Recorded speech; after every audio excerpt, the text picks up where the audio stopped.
সালামু আলাইকুম। আমি একজন আমিরাতে সাধারণ প্রবাসী হিসেবে আমি সবসময় চেষ্টা করি বৈধ পথে রেমিটেন্স পাঠাতে এবং অন্যদেরকে বৈধ পথে রেমিটেন্স পাঠাতে উৎসাহ দিয়ে থাকি। কারণ আমরা জানি দেশের অর্থনৈতিক চাকা সচল রাখতে বৈধ পথে প্রবাসীদের রেমিটেন্স পাঠানো খুবই গুরুত্বপূর্ণ অবদান রাখে। গত কিছুদিন যাবৎ ইন্টারনেট সংযোগ বিচ্ছিন্ন থাকা এবং বর্তমান পরিস্থিতির কারণে অনেকে চাইলেও রেমিটেন্স পাঠাতে পারে না।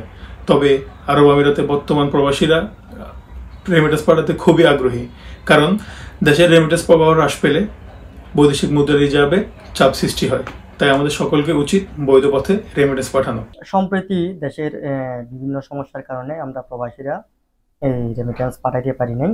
এখন আমরা আবার সকলেই মোটামুটি চালু করছি রেমিটেন্স বৈধ পথে ব্যাংকের মাধ্যমে দেশে রেমিটেন্স পাঠাইতেছি। ভবিষ্যতে এটা আরও বৃদ্ধি পাবে ইনশাল্লাহ।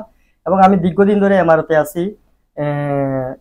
আমি নিজে এবং আমার দোকানের বিভিন্ন স্টাফদেরকে ব্যাংকের মাধ্যমে বৈধ পথে রেমিটেন্স পাঠানোর জন্য উৎসাহিত অতীতেও করছিলাম, বর্তমানেও করতেছি।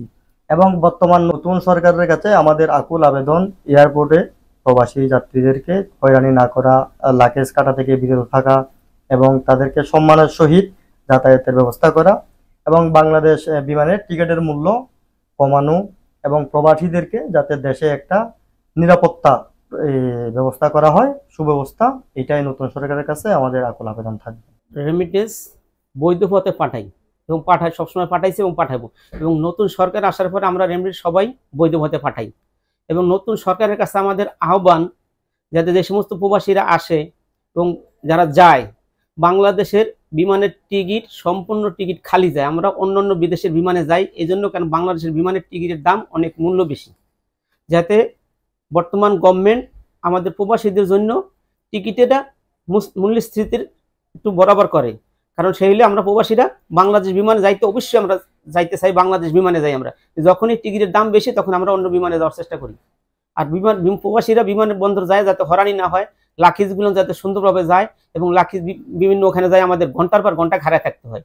এখানে অন্যান্য দেশে কিন্তু বিমান ল্যান্ড করার সাথে সাথে লোক যাওয়ার পরে, কাস্টম হওয়ার পরে সাথে সাথে যায় সামান পাই যায়। আমাদের বাংলাদেশে কমসে কম 3 থেকে 4 ঘন্টা লেট হয়। এটার জন্য নতুন সরকারের কাছে আহ্বান যেন আমরা এই জিনিসটা হয়রানি না হয়, কারণ 5 ঘন্টা জার্নি করে যাওয়ার পরে সেখানে যে আমাদের আবার অতিরিক্ত 3 ঘন্টা 4 ঘন্টা জার্নি করে সবাই বিরক্ত হয়ে যায়। নতুন সরকারের কাছে আহ্বান আমাদের, যাতে এই জিনিসটা আমাদের অতি দ্রুত মাল ডেলিভারির চেষ্টা করে। আমরাও ইনশাল্লাহ বাংলাদেশ বিমানে যাব, আমাদের টাকা বৈধ পথে যাক, দেশ উন্নয়ন হোক। আমাদের সরকারকে আমরা আহ্বান জানাই, নতুন সরকারকে।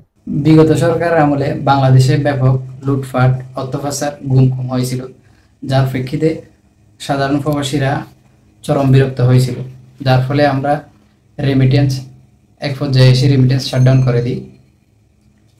আমরা সবাই অবগত আছি যে বাংলাদেশের রিজার্ভ অর্থনীতি রেমিটেন্সের উপর নির্ভর, যার ফলে সরকার পতন হওয়ার পরপরই আমরা রেমিটেন্স প্রেরণে অনেক বেশি আগ্রহী হয়ে উঠেছি।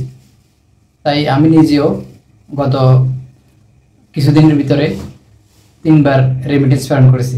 ইভেন কি আমার রুমমেট কলিগ যারা আছে সবাইকে রেমিটেন্স প্রেরণে উদ্বুদ্ধ করতেছি।